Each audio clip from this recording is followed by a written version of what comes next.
Mi hija me marcó desde la fiesta de su mejor amiga. Papá, está aquí. Mi acosador vino. Lo vi echándole algo a una bebida. Por favor, ven por mí. De repente, empezó a hablar como arrastrado, y antes de que pudiera decir otra palabra, la escuché hacer un ruido raro, como si estuviera babeando. ¡Hija!, alcancé a decir, pero se cortó con un sonidazo, el golpe de alguien cayendo al piso. La llamada se cortó y sentí que el corazón se me congelaba. Habían drogado a Sara. Ahora sí, el acosador la había alcanzado. Agarré las llaves y salí disparado al coche, tan rápido que tiré una silla en el camino. Manejé como loco, pasándome todos los altos y con la cabeza dando vueltas. ¿Y si ya se la llevaron? ¿Y si llego tarde? Marqué el celular de Sara, pero siempre caía directo al buzón. Fueron 14 minutos, pero sentí que pasó una eternidad. Cuando por fin llegué, la música retumbaba hasta la calle. La puerta estaba abierta de par en par, y afuera había muchachos fumando y platicando como si nada. Pasé entre ellos sin decir palabra, y adentro todo eran risas y baile. Puro chavo y chava, pero de Sara, ni rastro. El pánico me tenía al 100. Empecé a abrir cuartos sin siquiera tocar. En el primero, 2 morros besándose. En el segundo, alguien vomitándose. Cada cuarto vacío hacía que el corazón me latiera más fuerte. ¿Dónde estaba mi Sara? Subí corriendo y llegué a la puerta del baño que estaba cerrada.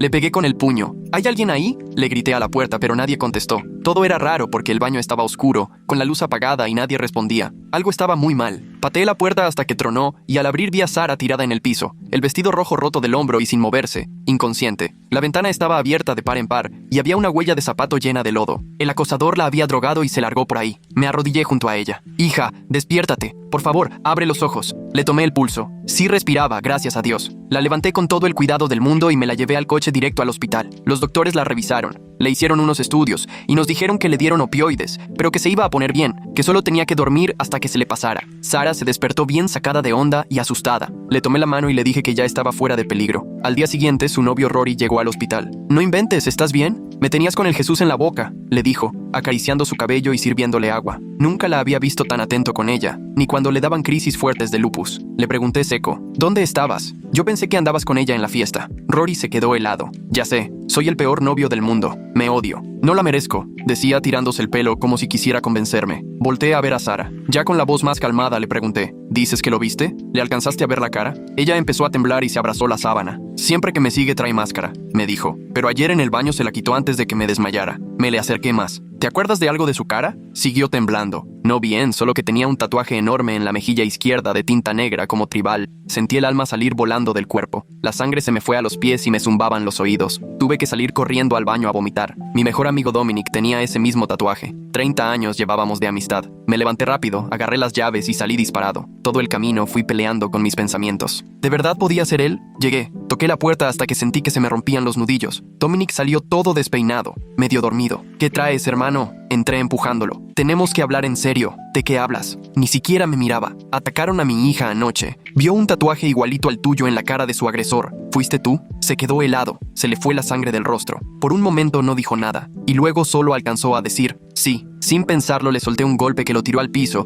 y le empezó a sangrar la boca. 30 años de amistad y ¿por qué? Apenas pudo reaccionar cuando le solté otro. De repente gritó, «El novio de Sara me pagó. Rory me pagó para hacerlo». Me quedé en shock. «¿Estás hablando en serio?». Dominic, limpiándose la sangre, empezó a llorar. «Rory me dio $10,000 para que la acosara. Yo necesitaba el dinero. Quería tenerla asustada, que viviera con miedo para que dependiera de él». Sentí que se me caía el estómago. Sara había sido torturada psicológicamente por su propio novio y por el que consideraba su tío Dom. Salí disparado al coche y manejé hasta el hospital. Cuando entré, Sara me miró con los ojos hinchados. «¿Qué pasa, papá?». Miré a Rory directo y solté, «Tenemos que hablar de tu novio». Sin quitarle la vista dije, «Rory le pagó a Dominic $10,000 para acosarte, para que tuvieras miedo y no pudieras estar sin él». Sara se puso blanca, se le fue todo el color y empezó a temblar tanto que la cama rechinaba. Se agarró a la cobija con fuerza y su cuerpo entero se sacudía. Rory brincó de la silla, subiendo la voz y poniendo cara de indignado. «¡Eso es una locura! Tu papá está hablando puras tonterías porque está enojado». Quiso tomarle la mano a Sara, pero ella la retiró en seco, como si le hubiera quemado. Se cruzó de brazos y lo miró con una mezcla de susto y traición que nunca se me va a olvidar. Los ojos se le llenaron de lágrimas. «Tío Dom tiene ese tatuaje, el mismo que vi anoche», murmuró, y en cuanto cayó en cuenta, las lágrimas le empezaron a escurrir. A Rory se le vino el mundo encima y fue retrocediendo hacia la puerta.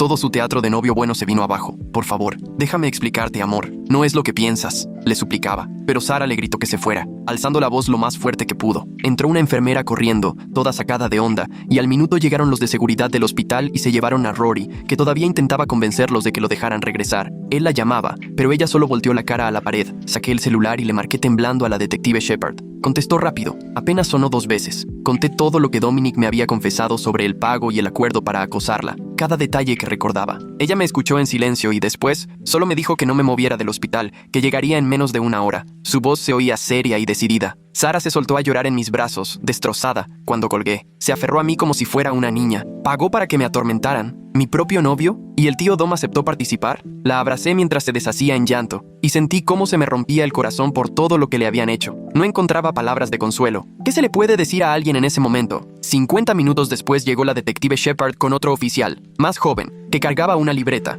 Nos tomaron declaraciones a las 2 y grabó todo en su celular, pidiéndonos que repitiéramos ciertas partes. Le tomó fotos a los moretones de Sara y al vestido roto que el hospital había guardado como evidencia. Nos explicó que todo esto ya era una investigación por conspiración, agresiones y suministro de sustancias, o sea, delitos graves. Aunque la detective se mostraba calmada, se notaba que le indignaba mucho lo que había pasado. En cuanto terminó, se fue directo a la casa de Dominic, acompañada de refuerzos, para arrestarlo antes de que se fugara. Yo le di la dirección y me prometió avisarme sobre lo que ocurriera. Ya que se fueron, Sara se quedó viendo la pared, completamente ida. No contestaba nada, solo tenía la mirada perdida como si estuviera en otro planeta. Intenté hablarle pero nada, era como si el shock la hubiera dejado congelada. Me senté a su lado y solo me quedé ahí. Unas 2 horas después, la detective Shepard me marcó para decirme que ya habían arrestado a Dominic sin que opusiera resistencia y que estaba detenido sin derecho a fianza. Él volvió a confesar todo, incluso los detalles del pago y cómo Rory le dio indicaciones para que aumentara el miedo. Agregó que ya estaba gestionando la orden de arresto para Rory y que el juez la estaba autorizando en ese momento. Le di las gracias y colgué. Mi hijo Austin llegó manejando 2 horas después de que le avisé. Dejó el trabajo en cuanto supo lo que había pasado. Oí cómo venía corriendo por el pasillo del hospital. Cuando entró al cuarto y vio la cara destruida de su hermana, tuvo que salirse. Escuché cómo le pegó a la pared con todas sus fuerzas, así que fui tras él. Nos quedamos ahí parados, los dos en shock, tratando de darle sentido a todo esto. Sus nudillos sangraban y respiraba agitado. ¡Voy a matarlo!, gritó, con la voz quebrada por la rabia. Le puse la mano en el hombro. Ya lo tiene la policía.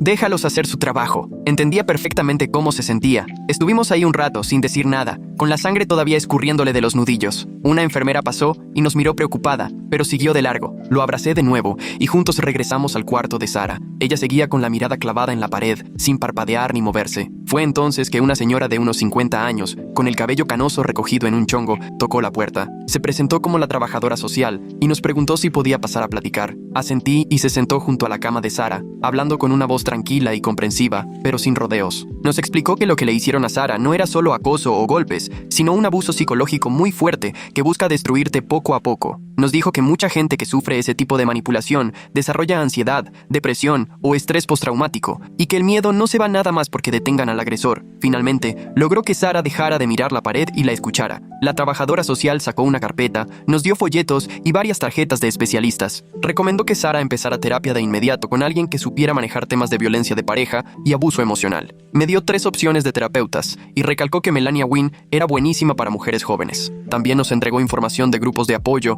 y nos explicó cómo podía acompañar a Sara, una asesora legal, durante todo el proceso. Antes de irse, se dirigió directo a Sara y le aseguró que esto no era culpa suya, que confiar en su novio no la hacía responsable, que estos tipos son expertos en esconder quiénes son en realidad. Sara volvió a llorar, pero esta vez era otro tipo de llanto, más de tristeza que de desconcierto. Tras la visita, Sara no dijo nada durante un buen rato. Austin se sentó de un lado de su cama y yo del otro. Solo estuvimos ahí, escuchando los ruidos del hospital y el pitido de las máquinas, completamente en silencio. Hasta que, con voz apenas audible y temblorosa, Sara preguntó si podía quedarse en mi casa en vez de regresar a su depa. Me dijo que no quería estar sola, que tenía miedo y no se sentía segura en ningún lado. Le contesté que claro, lo que necesitara, que mi casa era su casa y se podía quedar el tiempo que quisiera. Austin dijo que él podía ayudarle a sacar sus cosas para que no tuviera que regresar allá. Ese mismo día el hospital dio de alta a Sara, le entregaron su medicamento y le explicaron qué síntomas vigilar. Nos fuimos a casa en completo silencio. Durante todo el trayecto, Sara solo miraba por la ventana. Ya en la casa, Le mostré el cuarto de visitas. Se sentó en la orilla de la cama y cuando le pregunté si quería algo, solo movió la cabeza en señal de no. Dejé su puerta medio abierta y me fui a mi cuarto. Esa noche no pegué el ojo. Con cualquier ruidito del pasillo ponía atención. Como a las 2 de la mañana escuché gritos. Corrí y encontré a Sara sentada en la cama, empapada en sudor, temblando mientras revisaba una y otra vez la cerradura de la ventana, diciendo que había alguien afuera. Revisé, pero el patio estaba vacío, solo las sombras y el foco encendido. Traté de calmarla, pero respiraba tan rápido que temí que se desmayara. Me senté junto a ella y le aseguré que ya estaba a salvo, que Dominic y Rory estaban detenidos. Poco a poco dejó de revisar la cerradura y se aferró a mi brazo. Una hora después, otra vez gritos, otra vez revisar cerraduras. Y ahora fue la puerta también. Me pidió que le demostrara que sí estaba bien cerrada. La tercera vez fue casi a las 5 de la mañana. Me suplicó que no la dejara sola. Agarré la silla de su escritorio y la puse junto a su cama, con la promesa de que ahí me iba a quedar. Por fin, cerca de las 6, logró dormirse. Yo me quedé viéndola dormir, sintiéndome completamente impotente. A las 8 sonó mi teléfono y nos despertó. Era la detective Shepard. Me dijo que esa madrugada ya habían detenido a Rory en casa de sus papás, justo cuando él estaba empacando para huir. En cuanto lo atraparon, pidió abogado y no quiso hablar, pero sus estados de cuenta bancaria decían todo. Un retiro de $10,000 el mismo día que Dominic le depositó justo esa cantidad. Las fechas cuadraban perfectas. Ella me dijo que la evidencia era irrefutable y que el fiscal tenía pensado presentar cargos formales ese mismo día. Le agradecí y colgué. En cuanto terminé, Sara quiso saber qué había dicho la detective y le contesté que Rory estaba detenido. No dijo nada, solo se quedó viendo sus manos, perdida. Austin llegó como a las 9 con un café y unos sándwiches de desayuno. Me platicó que le habló a su jefe para pedir la semana entera, porque quería quedarse conmigo y ayudar con Sara. Le di las gracias porque honestamente no tenía ni idea de cómo iba a salir adelante sola con todo esto. Austin estaba furioso, no podía quedarse quieto, caminaba de un lado a otro en la cocina con los puños cerrados. Decía que él quería ir a la cárcel a encargarse personalmente de Rory. Lo entendía perfectamente, pero le pedí que dejara que la justicia hiciera su trabajo, que si cometíamos una locura ahorita podríamos echar a perder el caso y terminar perjudicando más a Sara. Sabía que tenía razón, aunque se veía que le costaba aceptar. Al día siguiente llamé a la oficina de Melania Wynne y expliqué la situación. La recepcionista me dijo que le podía conseguir una cita para esa misma tarde. Llevé a Sara a su consulta y la esperé en la sala, casi 2 horas. Salió agotada, con ojeras muy marcadas, pero me dijo que le había servido mucho hablar con alguien que realmente entendía cómo te afecta la violencia psicológica. Melania nos recomendó verla 2 veces por semana al principio, y más si hacía falta. Durante los días siguientes, la detective Shepard me estuvo llamando con noticias. Había conseguido los registros de llamadas de Rory, docenas de llamadas con Dominic en los últimos 6 meses. También recuperó mensajes de texto borrados de ambos teléfonos. Esos mensajes eran clarísimos. Rory le daba instrucciones a Dominic sobre exactamente dónde seguir a Sara, qué máscara usar para que no lo reconociera, cómo asustarla más pero sin que los cacharan. En uno de los mensajes le decía que se asegurara de que Sara lo viera en la cafetería a la que iba todos los jueves, y en otro le indicaba que la siguiera a su casa después de clases, pero manteniéndose a suficiente distancia para que ella lo notara pero no supiera quién era. Todo estaba fríamente calculado. Shepard me explicó que tanta premeditación hacía que los cargos fueran todavía más graves. Una semana después de que pasó todo, tuve que ir a la comisaría a rendir otra declaración formal, esta vez sobre lo que pasó cuando enfrenté a Dominic en su casa. Me pidió que contara con lujo de detalle todo lo que se dijo y sucedió. Grabó la entrevista y luego me puso a firmar varios papeles. Al final me preguntó si quería ver el video de la confesión de Dominic, el que grabaron en la estación esa misma noche, después de arrestarlo. Le dije que sí, aunque una parte de mí lo único que quería era huir. Me llevó a una sala chiquita con una tele y puso la grabación.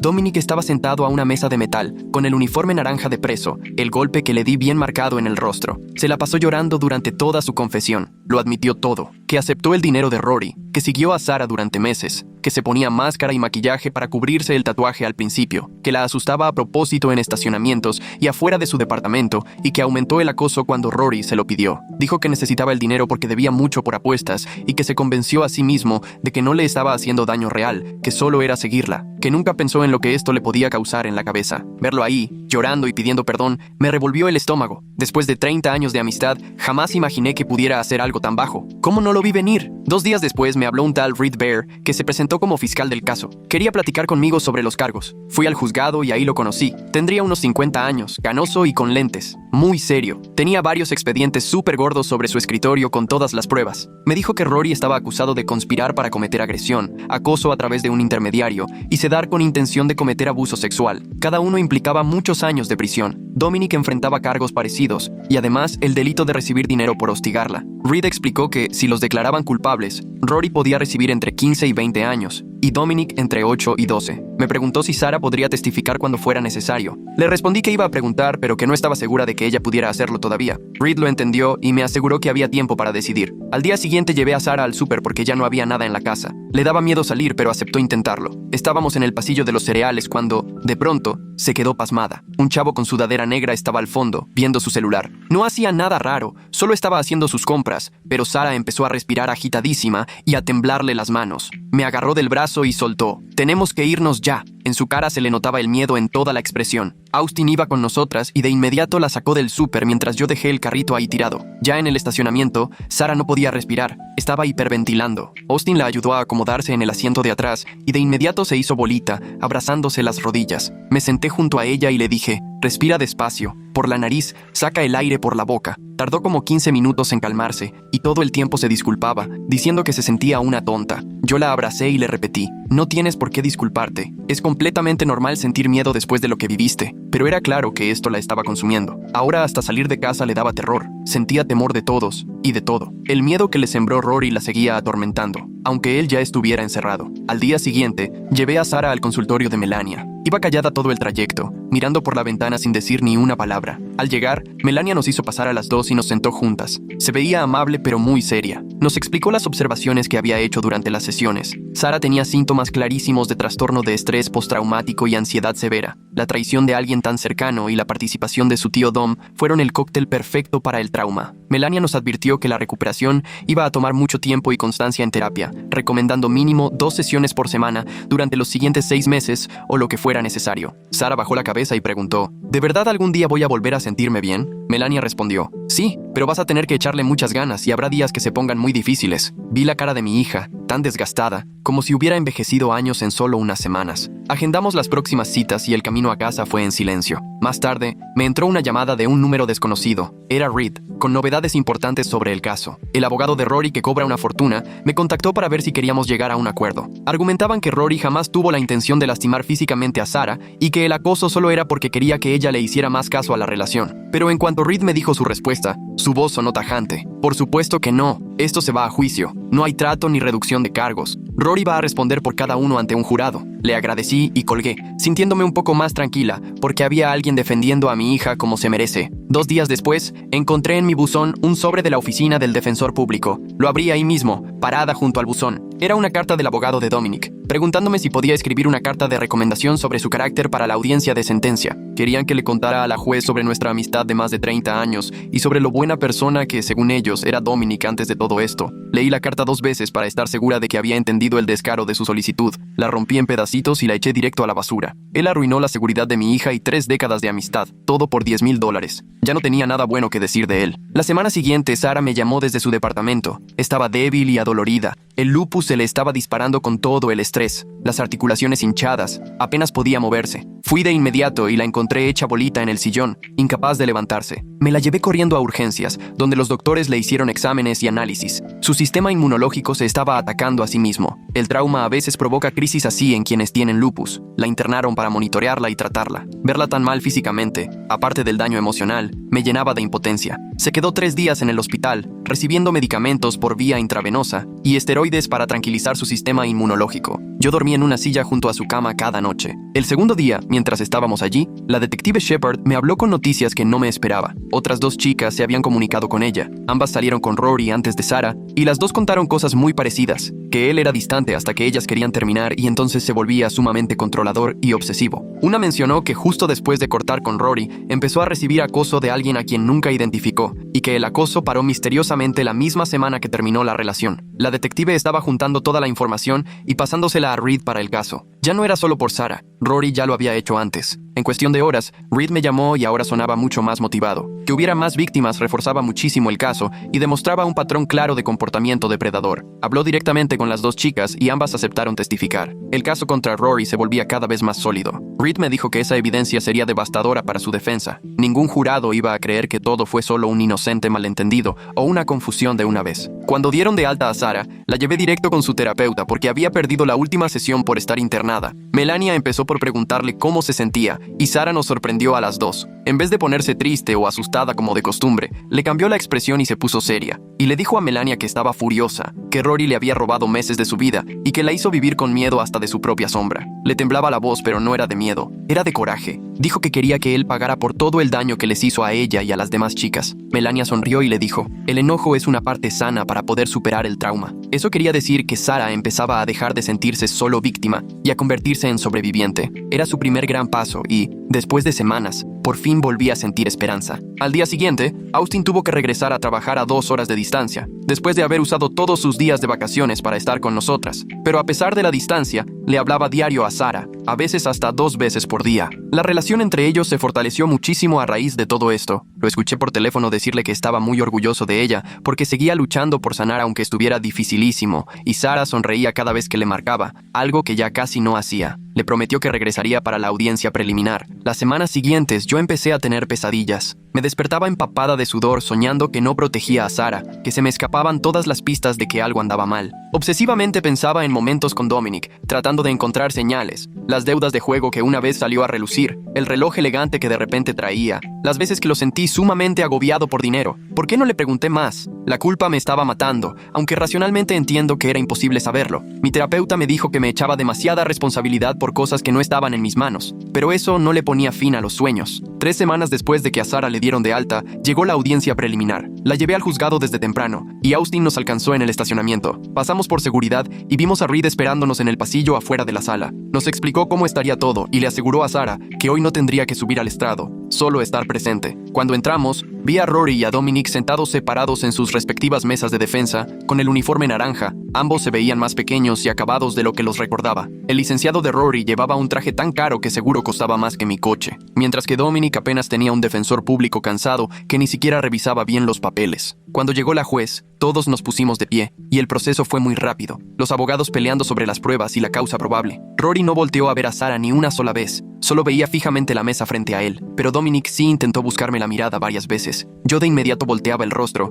y me distraía viendo la pared. Al final, la juez determinó que ambos serían procesados por todos los cargos y les negó la fianza. Tendrían que quedarse en la cárcel hasta el juicio. Cuando sonó el mazo, Sara me apretó la mano con todas sus fuerzas. Nos levantamos para salir y la abracé, rodeándola por los hombros mientras caminábamos hacia la salida. Austin venía atrás con la chamarra de Sara y su botella de agua. El pasillo estaba a reventar de personas esperando por otros asuntos, y ya casi llegábamos a la puerta cuando de pronto escuché que alguien nos llamaba atrás. Me di la vuelta y vi a los papás de Rory empujando entre la multitud. Su mamá traía la cara bañada en lágrimas y el rímel todo corrido, y su papá se veía lívido, con cara de enfermo. Se detuvieron a poca distancia de nosotras, y la mamá extendió la mano como para tocar a Sara, pero de inmediato me metí entre ellas. Su mamá habló con una voz rota, claramente desesperada. Por favor, no teníamos idea. De verdad lo lamentamos mucho. Nada más levanté la mano para que no se acercara. Aléjese de mi hija. Le solté con una voz tan seca y fría que hasta yo me sorprendí. El papá empezó a decir que ellos habían criado mejor a su hijo y que todo esto era un shock para ellos, pero ni siquiera quise escucharlo. Agarré a Sara del brazo y la llevé por otra salida, queriendo evitar cualquier encuentro, mientras Austin nos seguía, pendiente de que no vinieran detrás. En cuanto por fin logramos salir, Sara no podía dejar de temblar. Nos metimos al coche y ahí nos quedamos sentadas, calladas, al menos 10 minutos, hasta que sentí que ella ya estaba lo suficientemente tranquila para poder manejar de regreso a casa. 3 días después, le tocaba a Sara su cita con Melania. Como siempre, la llevé y me quedé esperando en el carro. Esa vez tardó mucho más de lo normal en salir. Cuando por fin lo hizo, traía los ojos bien rojos, pero se veía más tranquila, como si algo se hubiera aflojado por dentro. Íbamos en el camino de regreso y se quedó viendo por la ventana, callada varios minutos, antes de decirme cualquier cosa. Empezó contándome que casi toda la sesión se la pasó diciendo lo tonta que se sentía. ¿Cómo fui tan ciega? ¿Cómo no me di cuenta de lo que Rory me hacía? ¿Por qué confié tanto en él si era justamente él quien más daño me estaba haciendo? Me lo dijo en voz bajita, como si aún le doliera decirlo en voz alta. Yo ya iba a decirle que no era tonta, pero ella me hizo una seña de que mejor no. Me contó que Melania le explicó algo que la hizo sentir diferente. Los agresores saben manipular, buscan a quienes tienen buen corazón y confianza,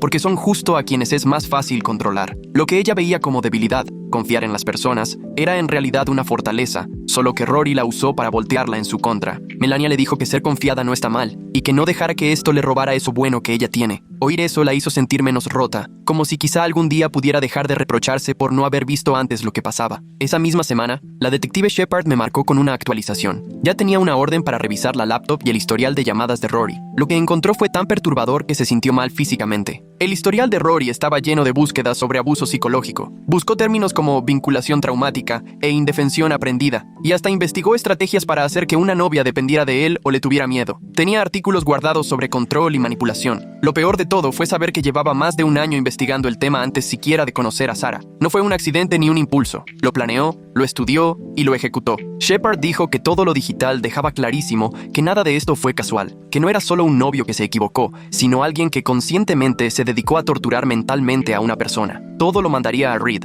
para el juicio. El jurado iba a ver exactamente de qué clase de persona se trataba Rory. Una semana después, Reed nos llamó a su oficina para prepararnos. Nos sentamos en una sala de juntas con una mesa llena de archivos y papeles, y Reed nos explicó con mucha paciencia y amabilidad lo que iba a pasar en el juicio. Le fue diciendo a Sarah paso a paso dónde se iba a sentar, cómo serían las preguntas, qué podía decir y qué era mejor evitar. Le advirtió que el abogado de Rory iba a intentar ponerla nerviosa y tergiversar sus palabras. Es su trabajo, no es personal. Reed le hizo algunas preguntas difíciles, como las que haría la defensa, y aunque Sarah se le quebraba la voz, él era empático y no dejaba de recordarle que lo estaba haciendo excelente. Sarah tenía miedo de ver a Rory en la sala. Estuvo temblando todo el tiempo, pero una y otra vez repetía que quería contar su verdad. El jurado tenía que saber lo que él le había hecho. Reed le sonrió y le aseguró que su fortaleza iba a notarse cuando diera su testimonio. Cuando alguien dice la verdad, el jurado lo nota. Esa noche, ya cuando Sarah dormía, me salí al garage. Llevo semanas entera por ella, hablando con policías y abogados, pretendiendo que tengo todo bajo control, pero la verdad es que no era así. Me senté en el suelo, junto a la caja de herramientas, y rompí en llanto, unos llantos feos, desde lo más profundo del pecho. Perdí a mi mejor amigo de 30 años. Lastimaron a mi hija personas en las que confiaba,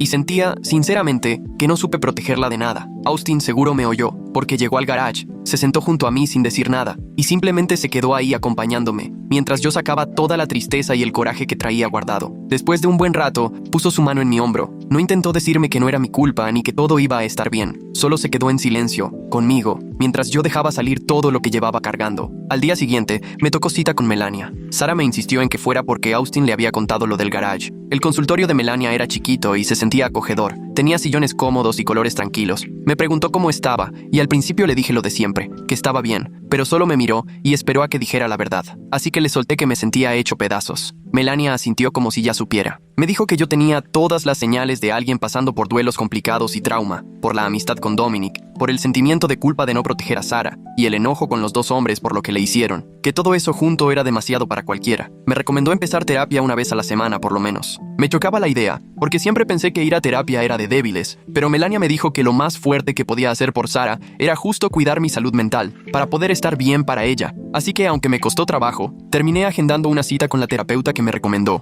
2 semanas después, la ex roomie de Sarah me marcó de la nada. Me dijo que le había estado dando vueltas a todo, y se acordó de algo raro. Rory siempre andaba checando la ubicación de Sarah en el teléfono, a cada rato. Le preguntaba dónde estaba, aunque ni estuvieran juntos. En ese entonces pensó que era un novio exagerado, pero ahora cree que seguramente se coordinaba con Dominic, para que él supiera dónde estaba Sarah, y pudiera aparecerse fingiendo que era un accidente, como si la estuviera acosando. Otra pieza del rompecabezas se acomodó. Se lo agradecí y le pasé la info a la detective Shepard, quien me dijo que eso coincidía perfecto con los registros telefónicos que ya tenían. Otra prueba más de que todo estuvo planeado. Más o menos por esas fechas, el defensor de oficio de Dominic contactó de nuevo a Reed, ahora preguntando si Dominic podía escribirle una carta de disculpa a Sarah. Reed nos preguntó qué queríamos hacer. Nos dijo que podíamos decidir si queríamos o no tener algún tipo de contacto con Dominic, que era totalmente nuestra elección. Le pregunté a Sarah y sin dudarlo me respondió: no quiero volver a saber nada de él, ni cartas pidiéndome perdón, ni nada. Yo estuve completamente de acuerdo. Reed le avisó al defensor que no estábamos interesados y ahí terminó el tema. Conforme se acercaba la fecha del juicio, Reed nos llamó varias veces a su oficina para explicarnos cada una de las pruebas, los estados de cuenta donde venía el pago de los $10,000, los registros de todas las llamadas, había cientos, entre Rory y Dominic, mensajes de texto con instrucciones detalladas sobre el acoso, el historial de búsquedas de Rory sobre cómo manipular y hostigar, los testimonios de otras 2 chavas que habían salido con él, la confesión en video de Dominic y las notas de la detective Shepard. Todo eso junto era un caso tan sólido que parecía que no había manera de que se les escapara. Reed se veía confiado en que iban a lograr una condena, pero también nos advertía que la sentencia era impredecible. Los jueces tenían mucha libertad y podía que no fuera el número de años que esperábamos. Quería que estuviéramos preparados para cualquier cosa. Un día antes de una de esas juntas, Sara fue a la farmacia por su medicamento para el lupus. Yo estaba en casa cuando me llamaron de ahí. Me dijeron que Sara necesitaba que fuera por ella. Salí corriendo. Cuando llegué, la encontré en la banqueta, sentada y temblando, y un chavo de la farmacia le daba palmaditas en la espalda. Sara estaba respirando muy rápido. No podía calmarse y le temblaba todo el cuerpo. El chavo me explicó que adentro vio a alguien igualito a Rory y le dio un ataque de pánico cañón. Ahí mismo. La ayudaron a salir y me marcaron. Me senté con ella y le hablé despacio, tratando de tranquilizarla hasta que poco a poco fue respirando mejor. Tardó como 20 minutos en sentirse lista para caminar al coche. En el camino, lloraba y me decía que sentía que iba para atrás, que justo cuando pensaba que ya estaba mejorando pasaban cosas así. Le recordé lo que me dijo Melania, que sanar no es una línea recta, que 2 pasos adelante y 1 para atrás siguen siendo avance, aunque entiendo perfecto por qué se le caía el ánimo y se me rompía el corazón viéndola así. 3 días después, me animé a ir por primera vez al consultorio de una terapeuta. Estaba todo muy tranquilo, con luz suave y sillones bien cómodos, pero yo quería salir corriendo de los nervios. La terapeuta me pidió que le contara por qué estaba ahí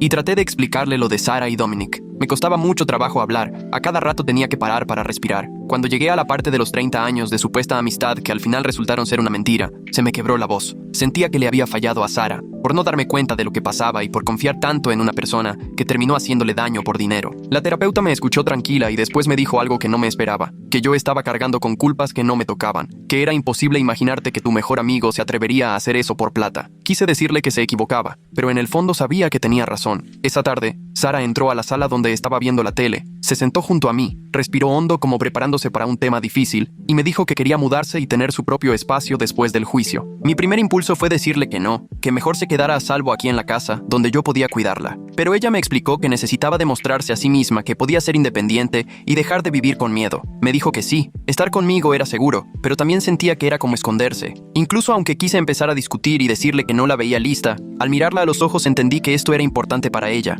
así que solo le dije que estaba bien, que cuando quisiera podíamos empezar a buscar. Ese fin de semana vino Austin para ayudarle a buscar departamento. Yo fui con ellos a los primeros lugares. Austin revisaba todo, los sistemas de seguridad, que el estacionamiento estuviera bien iluminado, que las puertas y ventanas cerraran bien. Sara agradecía la preocupación, pero de repente sí se veía medio harta, sobre todo cuando la rechazaron en 3 lugares seguidos. Al final encontraron un depa en una colonia que yo sabía segura. El edificio tenía portero de seguridad todo el día y cámaras por todas partes. El depa era en el 3er piso y tenía un balcón con vista a una calle con mucha vida. Austin lo aprobó y a Sara le fascinó. Ese mismo día dejó el depósito. La semana antes del juicio, Reed le pidió a Sara que fuera a su oficina diario para ensayar su testimonio. Yo la llevaba y la esperaba afuera mientras ellos practicaban. El primer día salió hecha polvo y temblorosa, pero al tercer día ya salía con la cabeza en alto y para el quinto, hasta se le notaba la confianza. Reed me decía que cada práctica la hacía más fuerte, que verlo encontrar su voz y no dejarse vencer por el miedo era increíble. El último día de ensayo le pregunté si podía pasar a escuchar, y Sara aceptó. Me senté en una esquina mientras Reed le preguntaba, y ella respondía con claridad y calma.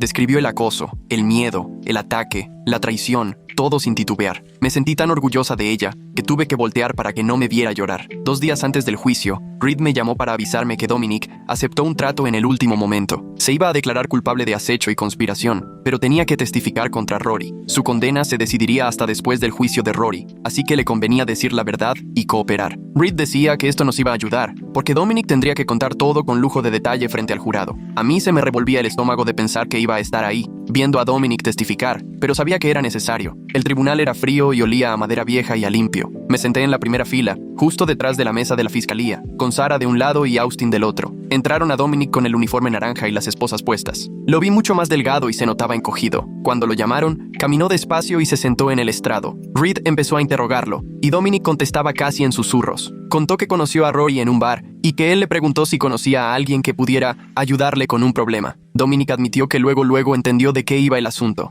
Habló del acuerdo por $10,000, pagándole la mitad al inicio y el resto cuando todo terminara. Contó cómo estuvo siguiendo a Sara por toda la ciudad durante meses, siempre con la máscara puesta, asegurándose de que ella lo viera y asustándola a propósito en los estacionamientos y afuera de su departamento. Explicó que Rory le mandaba mensajes con indicaciones precisas de dónde y cuándo aparecerse, incluso sobre el ataque en el baño en aquella fiesta. La voz de Dominic bajó de tono cuando confesó que había puesto algo en su bebida. La llevó al baño, le rompió el vestido para que pareciera aún peor, y luego se escapó por la ventana al escuchar que alguien se acercaba. Escuchar todos esos detalles me revolvía el estómago. Tuve que agarrarme fuerte de la banca para no salirme de ahí. Este era el mismo hombre con el que conviví 30 años, el que estuvo en mi boda, el que cargó a Sarah cuando era bebé, y resultó capaz de hacer todo esto solo por dinero. Dominic se echó a llorar ahí en el estrado cuando Reed le preguntó si quería decirle algo a Sarah. Volteó hacia nosotros y dijo: «Lo siento muchísimo, sé que pedir perdón no basta, pero necesito que sepas que me arrepiento todos los días y jamás quise que esto llegara tan lejos». Su voz se quebró y las lágrimas le corrían por la cara. Miré a Sarah esperando alguna reacción, pero ella permaneció absolutamente inmóvil, sin mostrar ninguna emoción. No lloró, ni hizo gesto alguno, ni siquiera reconoció la disculpa de Dominic. Más tarde esa noche, cuando Melania vino a la casa, Sarah le confesó que las lágrimas de Dominic le parecieron totalmente falsas,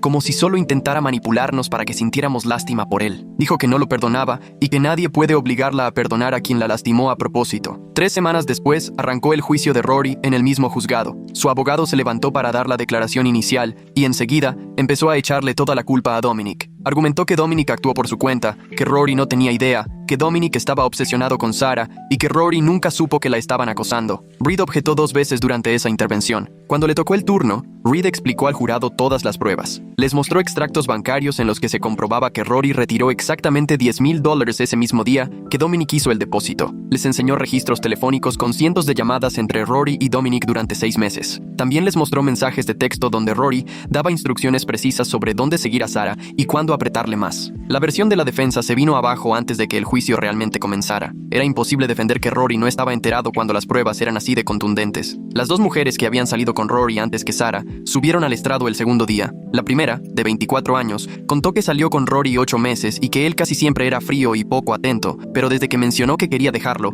se obsesionó con saber en dónde estaba. De repente, empezó a tener a un acosador siguiéndola a todos lados, una figura encapuchada que jamás le hablaba. El miedo era tanto que terminó quedándose con Rory más tiempo del que hubiera querido. El día después de que por fin lo dejó, el acoso paró de golpe. Dijo que nunca había asociado todo eso con Rory hasta que el detective Shepard la contactó. La segunda mujer relató algo casi idéntico, solo con distinto tiempo pero el mismo patrón. Novio distante, acosador misterioso al querer irse, y el acoso solo terminaba cuando lo dejaba. El patrón era tan claro que varios jurados no podían creerlo y movían la cabeza. El abogado de Rory intentó insinuar que estas mujeres mentían o estaban confundidas, pero Reed les mostró los registros donde Rory llamaba a Dominic también durante esas relaciones. Sarah subió al estrado el tercer día, con un vestido azul sencillo y el cabello recogido. Caminó directo sin mirar a Rory. Reed le pidió que contara su experiencia y ella lo hizo. Meses viendo a la figura enmascarada, el miedo constante que condicionó su vida, tener que cambiar de hábitos, asomarse siempre por encima del hombro, sentirse insegura en todos lados. Narró la noche de la fiesta,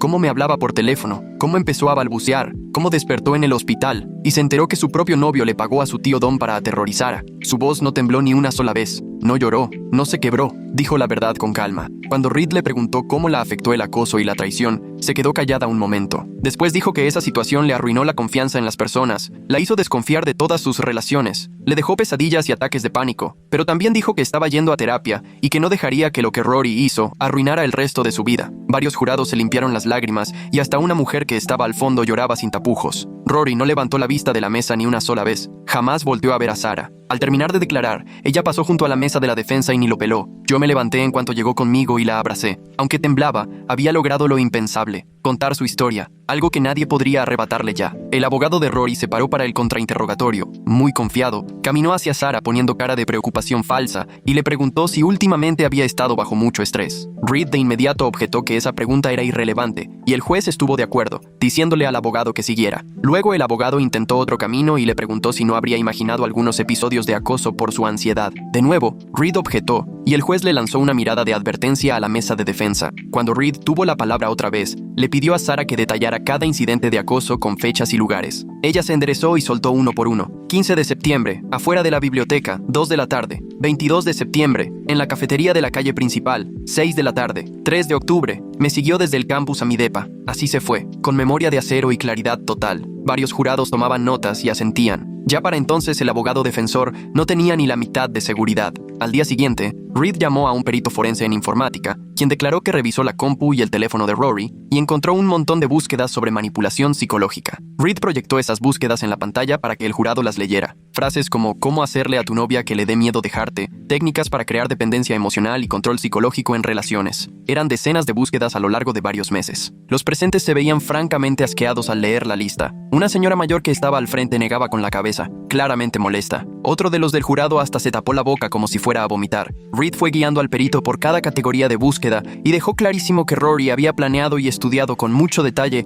cómo destruir psicológicamente a alguien. Rory no dejaba de mirar fijamente la mesa donde estaban los abogados y se puso rojo como jitomate. Su abogada alegó que un historial de búsqueda no probaba la intención, pero la jueza no le hizo caso y rechazó la objeción. Ahí estaba la evidencia, clarita, mostrando exactamente lo que Rory tenía pensado hacerle a Sarah. Los alegatos finales llegaron al quinto día del juicio. Reed se paró frente al jurado y fue armando el rompecabezas pieza por pieza. Describió cómo Rory atormentó adrede a Sarah solo para controlarla. Les mostró los comprobantes de pago a Dominic, leyó los mensajes donde Rory le daba instrucciones específicas para acosarla y hasta les enseñó el patrón con las otras dos exnovias que habían pasado por lo mismo. También explicó todo lo que Rory había investigado sobre técnicas de abuso psicológico. Al final cerró diciendo que Rory había convertido la vida de Sarah en una pesadilla y tenía que pagar por ello. El abogado defensor se levantó e intentó convencer al jurado de que había duda razonable sobre la participación de Rory. Sugirió que a lo mejor Dominic actuó solo y mintió sobre el dinero, e incluso dijo que el historial de búsquedas bien podía ser para una materia de psicología, pero la verdad nada de eso sonaba convincente al lado de toda la evidencia que había. La jueza se tardó 2 horas dándole instrucciones al jurado sobre la ley y los cargos, y ya cuando por fin se retiraron a deliberar, nosotros nos quedamos esperando. Los siguientes 3 días fueron una auténtica tortura. Regresamos a la casa, pero nadie podía dejar de pensar en lo que iba a pasar. Sarah casi no probaba bocado, y dudo que haya dormido más de un par de horas. Austin manejó de regreso y todo el tiempo estuvo con nosotros. Intentamos distraernos viendo películas, pero nadie les ponía atención. Jugamos cartas, aunque a cada rato se nos olvidaba de quién era el turno. Cada vez que sonaba mi celular, todos saltábamos, pensando que quizá era Reed con alguna noticia. Sarah no paraba de ir de un lado a otro, checando su celular cada rato. Al tercer día, a Sarah le dio un ataque de pánico porque tenía pavor de que el jurado no le creyera. Austin y yo nos sentamos con ella hasta que pudo respirar con calma otra vez. Yo seguía diciéndole que la evidencia era contundente, pero a ella le daba terror que Rory pudiera salir libre después de todo lo que hizo. Ya en la tarde del tercer día, Reed nos habló para decirnos que el jurado ya tenía veredicto. Manejamos al juzgado tan rápido que todavía me asombra que no nos hayan detenido. Cuando llegamos, la sala ya estaba llenísima. Sarah se sentó entre Austin y yo en la primera fila, justo detrás de la mesa de la fiscalía. Sacaron a Rory vestido de traje, pero en ningún momento quiso voltear a ver a Sarah. El jurado fue entrando también, y ni uno solo miró a Rory, cosa que Reed nos dijo era buena señal. La jueza preguntó si ya tenían veredicto, y el portavoz contestó que sí. Luego empezó a leer los cargos uno por uno. Conspiración para cometer acoso, culpable. Agresión con una sustancia controlada, culpable. Conspiración para cometer agresión, culpable. Acoso criminal por medio de terceros, culpable. Cada uno, culpable. Apenas escuchó el primer culpable, Sarah rompió en llanto y acabó sollozando, pero de puro alivio. Yo le apreté la mano con todas mis fuerzas, sintiendo cómo se me quitaba un peso enorme de encima. Rory bajó la cara y se tapó en la mesa de la defensa, mientras sus papás lloraban al fondo de la sala. Pero la neta, yo no sentí ninguna lástima por ellos. 2 semanas después volvimos para la sentencia. Reed dijo que tanto Rory como Dominic merecían la pena máxima por lo cruel y calculado de todo lo que hicieron. Habló del daño psicológico con el que las víctimas iban a cargar años y años, y de cómo Sarah tendría que vivir con ese trauma el resto de su vida. El abogado de Rory quiso pedir clemencia, diciendo que Rory era joven y que nunca había tenido problemas antes, pero la jueza ni lo dejó terminar. Le dijo que las acciones de Rory demostraban no solo una planeación fría y meticulosa, sino también una total indiferencia por el bienestar de otra persona. Le dio 12 años de cárcel, sin derecho a libertad condicional durante los primeros 8 años. A Dominic le tocaron 6, porque cooperó y se declaró culpable. Cuando la jueza leyó la sentencia de Rory, Sarah me apretó la mano tan fuerte que hasta me dolió, pero no me importó, porque por fin se estaba haciendo justicia. Afuera del juzgado, apenas salimos, ya había un montón de reporteros llenos de cámaras y micrófonos esperándonos. Para mi sorpresa, Sarah no corrió al coche, se paró y habló con ellos. Ahí estaba, chiquita pero valiente, y dijo que quería que otras víctimas de abuso psicológico supieran que no estaban solas y que nada de lo que les pasó era su culpa. Dijo que el abuso no siempre deja moretones visibles, pero que eso no lo hace menos real ni menos grave. Habló sobre la importancia de confiar en uno mismo y buscar ayuda. Su voz nunca titubeó y respondió varias preguntas sobre el juicio, agradeciendo al detective Shepard y a Reed por creerle. Cuando terminó, nos fuimos caminando al coche y nada más subirse, Sarah empezó a temblar. Todo ese valor le costó mucho, pero aún así lo logró. Un mes después, Sara se mudó a su nuevo departamento del otro lado de la ciudad. Austin y yo le ayudamos a subir cajas y muebles por 3 pisos de escaleras. Escogió un edificio con portero y cámaras de seguridad en todas las entradas. El depa era chiquito pero muy iluminado, con ventanales y piso de madera. Pasó semanas decorándolo justo a su gusto, llenándolo de cojines de colores y plantas por todos lados. Puso más cerraduras en la puerta y las ventanas, aunque el edificio ya era seguro de por sí. Tener un espacio solo para ella, donde Rory nunca estuvo ni sabía dónde quedaba, realmente la ayudó a empezar a relajarse. Ahora ella tenía el control de quién entraba y salía, podía cerrar con llave cada noche y saber que nadie más tenía copia. Unas semanas después de que se mudó, fui a visitarla a su depa. Me abrió en pants y sudadera de la uni, más tranquila de lo que la había visto en meses. Todo olía a velas de vainilla, sus favoritas, y había colgado fotos de la familia y los amigos por toda la casa. Nos hizo café y nos sentamos en su sillón para platicar. Me contó que había regresado a la escuela de medio tiempo, se inscribió a 2 materias y consiguió trabajo en una librería cerca del campus. El trabajo le parecía fácil, y sus compañeros eran muy buena onda. Seguía viendo a Melania 2 veces por semana en terapia y decía que probablemente seguiría así mucho tiempo, pero estaba reconstruyendo su vida poco a poco y a su manera. Se le veía cansada, sí, pero se notaba esa esperanza que antes no tenía. Un mes después, Austin me llamó para ver si podía llevar a su nueva novia a conocer a Sara. Yo estaba nerviosa pensando en cómo le caería a Sara conocer a alguien nuevo, pero en cuanto le preguntaron aceptó sin problema. Llegaron al departamento un sábado por la tarde y yo también fui porque Austin quería que estuviéramos todos juntos como familia. Su novia, Sara, resultó ser súper cálida y buena onda. Nunca puso a Sara en aprietos ni tocó el tema del juicio. Pedimos pizza y nos pusimos a jugar juegos de mesa. Sara no paraba de reírse con los chistes malos de Sara. Era la primera vez en meses que la veía relajada de verdad, sin estar al pendiente de las cerraduras ni volteando a cada rato. Cuando Austin y Sara se fueron, Sara me dijo que comenzaba a creer que tal vez algún día podría tener relaciones normales otra vez. Me dejó claro que por ahora no quería salir con nadie, pero que el hecho de ver a Austin contento le daba ilusión de que algún día ella también podría volver a intentarlo. 2 semanas después, me contó emocionada que había encontrado un grupo de apoyo para quien ha pasado por violencia en pareja. Las reuniones eran los jueves en la noche, en un centro comunitario al otro lado de la ciudad.